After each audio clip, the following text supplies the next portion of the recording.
ስሜ ማርታ ይባላል። የመጣሁት ከሙስሊም ጀነሬሽን አካዳሚ ነው። የምማርበት ክፍል ስድስተኛ ክፍል ነው። አሁን እኔ የመጣሁት ከቡድን 2 ነው። ግብረገብ ገለጻ ተሰጥቶ ነበር። ግብረገብ ትምህርት 6 ምዕራፎች አሉት። የመጀመሪያው ምዕራፍ ታማኝነት፣ ሁለተኛው ምዕራፍ ለህግ ተገዥነት፣ ሶስተኛው ምዕራፍ መልካም ስነምግባር፣ አራተኛው ምዕራፍ ማህበራዊ ኢኮኖሚያዊ እንቅስቃሴ፣ አምስተኛው ደግሞ የሀገር ፍቅር፣ ስድስተኛው የሰላምና ህብረት ሲሆኑ እነዚህ ምዕራፎች በተለያዩ መልኩ እናቀርብላቸዋለን። በመጀመሪያ መዝሙር እናቀርብላቸዋለን።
ህግን በማክበር ሰብአዊነት የተሰጠው ሰላም በሌለበት ወይም ግጭት በበዛበት ሁሉ በሰላም መኖርም ሆነ በነፃነት መንቀሳቀስ አይቻልም። እንዲሁም የህግ በላይነት ከሌለ ማንም ሰው ከሌላ ሰው ጋር እኩል የመታየት እድል የለም።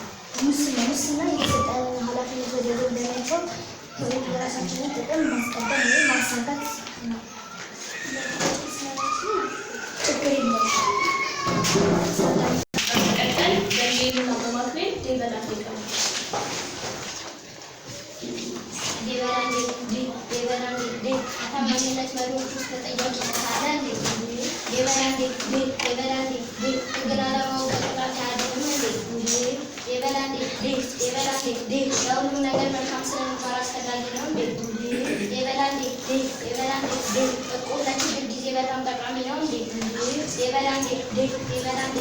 ሰላምና ህብረት ሁሉም አስፈላጊ ነው።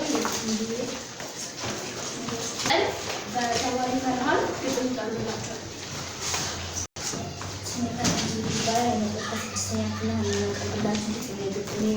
ከሀገሯ ተሰዳ ያልፍልኛል ብላ ከሀገሯ ተሰዳ በሰው ሀገር ቀረች ወድቃ ከበረንዳ ቃል ገብታ መሄዷን ጭራሽ ሳዘነጋ ባክና ወጣ ቀረች ያችው ለግላጋ ቤቷን ረሳችው ከሰው ዓለም ወጥታ ያሰበችው ሲቀር ቃሏ እንደተረታ ሲገባት ወደቀች በጭንቀት ተሞታ አትሆንላት አለ በሰው ሀገር ኑሮ ሆኖ አገኘችው ተረት ሆኖ ተግባር ራሷን ለማዳን ብዙ ስትባክል ሀገሯ አይደለ ጭንቋን ለማትንገር ብቻ ወጣች ጥላው ለጎዳና ስትነግር ከየት እንደመጣች ማንስ እንደሆነች ድምጿን ከፍ አድርጋ እጅግ ትጮኻለች። ሚስጥሪ ላጋራህ አንተ ጎዳናው መልሰኝ ሀገሬ እዚህ አይደለሁ መንገድ አይደለህ ወይ አንዱን ታመጣለህ ሌላን ትወስዳለህ ክፉንም ደጉንም ሁሉን ታሳያለህ መልሰኝ ብያለሁ ሀገሬ ጎዳና ሚስጥሪ ላጋራው ይረዳኛልና ዳናዬን ለይቱ አጽናኝ ነውና በድምጼ ችግሬን ይረዳኛል ገና ምን ሆነሽ ነው አይዞሽ ብሎ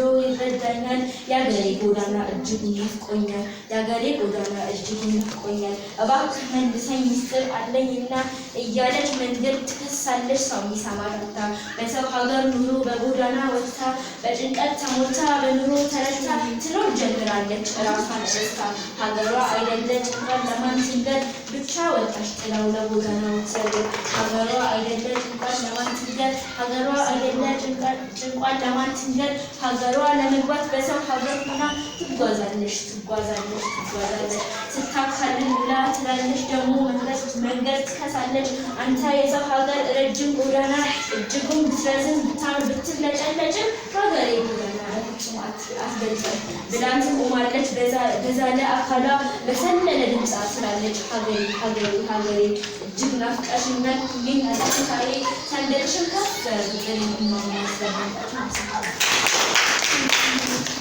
በመቀጠል በአቢጊያ ምሳሌ የሚያነጋገር ይቀርብላቸዋል። ስሜ አቢጊያ ሳንባል የመጣሁት ከ6ኛ ክፍል የምማርበት ኮንቲኒዩዌሽን አካዳሚ ይባላል። አሁን ማቅረብላችሁ ምሳሌ ነው። ለጊዜ በልተህ ተፋ፣ ለጊዜ ተናግረህ ከፋ።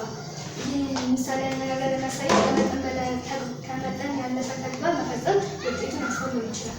ስለዚህ ራስን ለራስ ቆርጦ አያሳንሱ። ይህ ምሳሌ አነጋገር የራስ ጥቅም ማስቀደም ማለት ነው። ይህ ማለት ሙስና ያሳያል። ሙስና ማለት የተሰጠን ኃላፊነት ወደ ጎን በመተው የራስን ጥቅም ማስቀደም ማለት ነው። ብቻውን የበላ ብቻውን ይሞታል። ሰውንም ይህ ምሳሌ አነጋገር የሚያሳየው ሰውን ማይረዳ ችግር በገጠመው የሚደርስለት አይኖርም። ስለዚህ ለሌሎች ሰዎች ማሰብ ይኖርብናል። አይቶ ዝም ሰምቶ ዝም በወዳለ ነገር አይነቅስም። ዝም ማለት አያዋልድም። ይሄ የሚያሳየው ትዕግስት ነው። ትዕግስት ማለት ነገሮችን በተጠቀጠ መንፈስ ነው። በጋሪ የታማኝነት መርህ ነው። ወጥነት ያለው ባህሪ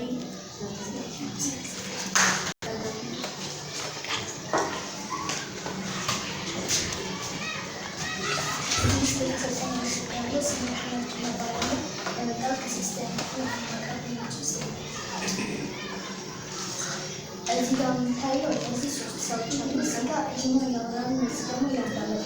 ይህ የሚያሳየው መደማመጥ ማለት መከባበርን ያሳያል። መከባበር ካለ ደግሞ ህብረትን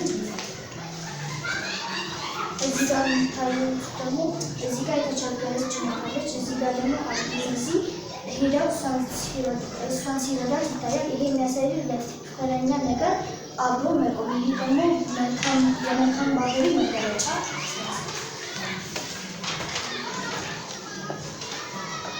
እዚህ ጋር የሚታየው ደግሞ ልጆች ለቤተሰቦቻቸው አክብሮትን እየሰጡ ነው። ይህ ደግሞ እሴቶችንና ማህበራዊ መሪዎችን ማክበርን ያሳያል። ስላዳመጣችሁ በመቀጠል በሌ በማክቤና በሌ እንግዲህ ይችላል።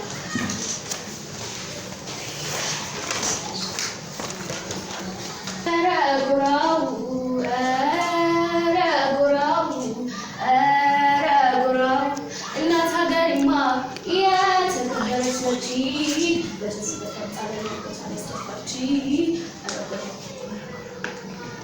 የሀገሬን ሰላም ሚያደፍርስ ጌታ አለ፣ የህዝቦቿን ንብረት የሚበጠብጥ ጌታ አለ። ዘራፍ አካኪ ዘራፍ ጠላትን ካነሳ ቁስል ይሰማዋል። የልቡን ላይ ቁስል ሲያሸንፍ ይረሳዋል። ደሙ እየፈሰሰ ሰው ሁን ይለዋል። ሰው ሆኖ ያልኖረን ሰው ሆኖ ይታየናል። ዘራፍ አካኪ ዘራፍ ጠላት እኮ ማርኮ ዳጉስ ይለዋል። በቆሰለው እጁ እሳት ያበላዋል። ፍቅሩን በኩል እያየ ዘራፍ አካኪ ዘራፍ ጠላት እኮ ማርኮ ዳጉስ ይለዋል። በሰውነት ክብሩ ገሎ ይመራዋል። በቆሰለው እጁ እሳት ያበላዋል። ዘራፍ አካኪ ዘራፍ። በመቀጠል በእኛ በፈርሃን ራሳለ ያኛው ሳይለንት አድርጊና አንሽ